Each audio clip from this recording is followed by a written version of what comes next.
Une fois diplômé en Afrique, notamment en Côte d'Ivoire, les salaires dépendent énormément du secteur, de l'entreprise et de la ville. Donc, un jeune étudiant peut viser un salaire de départ qui se situe souvent dans une fourchette de quelques centaines d'euros. J'ai travaillé avec un ingénieur, voilà, confirmé, qui recevait 250 000 euros, qui recevait 250 000 francs CFA, soit disant qu'il était en période d'essai. Donc, environ un truc de 300 par là, 300 euros. Donc, en business ou en gestion, les premiers salaires tournent souvent dans les mêmes niveaux proches, mais avec une progression possible si tu es dans une grande entreprise ou une multinationale. Et pour la médecine, c'est un peu plus stable. La progression dépend beaucoup du secteur, voilà, que tu sois dans le privé ou dans le public, et avec des spécialisations. Ce ne sont pas des salaires vraiment faibles si on tient compte du coût de la vie locale. Là, mais je dis encore, mais le retour sur investissement peut être un peu plus lent si tu as payé une école privée très chère. Voir un côté du réseau et du marché local, voilà. L'Afrique a un avantage énorme qu'on sous-estime. La proximité avec les décideurs, les entrepreneurs et les marchés qui se construisent. Ça, c'est vraiment un fait. Tu as plus facilement accès à des dirigeants, des responsables de projets, des ministères, des ONG locales. Et il y a des opportunités de création d'entreprises avec maintenant le conseil d'entrepreneuriat qui prend vraiment de l'essor. Donc, sur des besoins très concrets, eau, énergie, agriculture et services, voilà, même dans le digital qui est là aussi. Donc il y a parfois moins de concurrence ultra qualifiée sur certains segments, donc ce qui te permet de prendre des positions de leadership, voilà, plus rapidement. Mais il y a aussi l'impact direct que tu peux avoir rapidement, voilà, donc l'effet de ton travail sur ton quartier, sur ta ville, voilà, dans ton pays. Ça, c'est beaucoup de choses. Donc, tu peux devenir une référence localement, donc beaucoup plus vite qu'en restant noyé dans un marché européen qui est hyper compétitif. C'est clair qu'il y a aussi un retour sur investissement non financier en Afrique. Il ne faut pas regarder seulement l'argent. Tu contribues directement au développement de ton pays ou de ta région. Tu développes une visibilité locale forte, tu deviens un exemple pour les jeunes autour de toi et tu construis une crédibilité sociale. On sait que tu es resté, tu t'es investi et que tu comprends le terrain. Ce retour sur investissement là, ça ne se mesure pas en euros. Jamais, mais il compte dans ton équilibre de ta vie et ta fierté et ton impact. Retour sur investissement en Europe. Première chose, la mobilité internationale et la carrière. Un diplôme européen, surtout dans une université ou une école reconnue, trouve beaucoup de portes. Il est plus facilement reconnu par des entreprises multinationales, des ONG internationales ou encore des institutions basées en Europe ou en Amérique du Nord.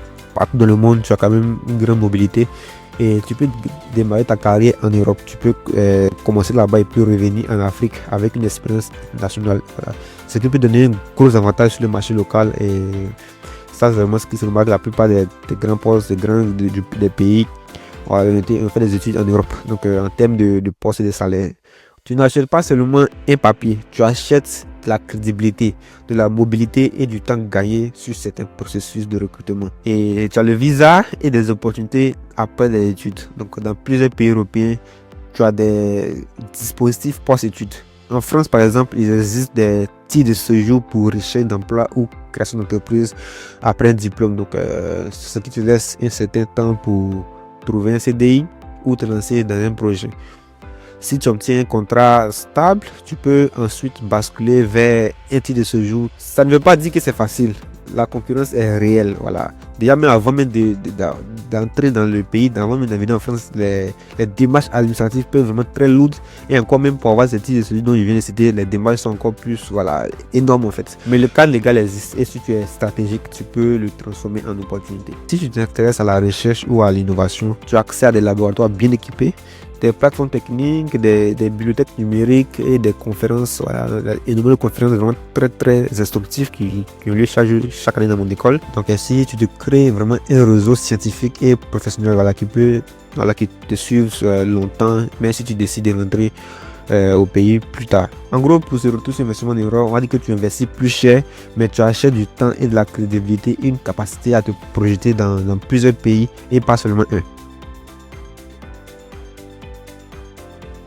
Ce tableau n'est pas là pour dire l'un est meilleur que l'autre, mais pour te montrer que chaque choix a ses forces et ses faiblesses. Donc le vrai sujet, ce n'est pas le continent, mais l'alignement avec ton projet de vie. Ce qui compte vraiment avant de choisir, pose-toi les questions honnêtes. Quel est ton projet de vie à 10 ans? Voilà, dans 10 ans, on va dire, pas juste dans les prochains semestres, parce que tu viens d'avoir ta licence ou bien ton bac, mais dans quel domaine tu veux évoluer, un secteur très local ou très international.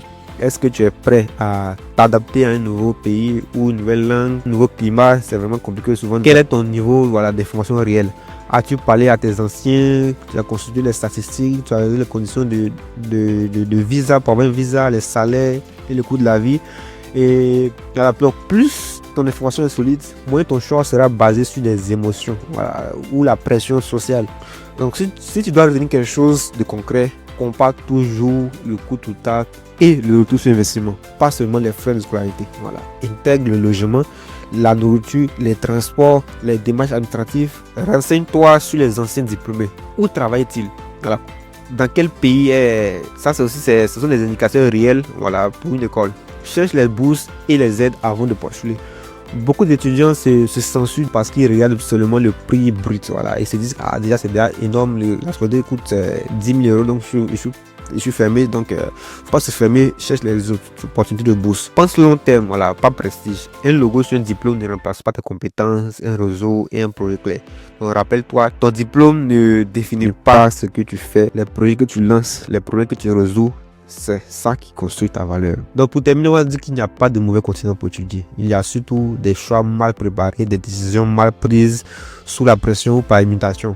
Que tu choisis l'Afrique ou l'Europe, fais-le avec stratégie, vision, informe-toi, calcule le coût réel, pense en ton investissement et surtout engage-toi à travailler dur. Peu importe l'endroit. Si tu veux plus de contenu sur les études en Afrique, en France, le vrai coût de la vie étudiante, abonne-toi, like la vidéo et pose des questions en commentaire. Je suis là, il te répond et on construit ta stratégie d'études ensemble.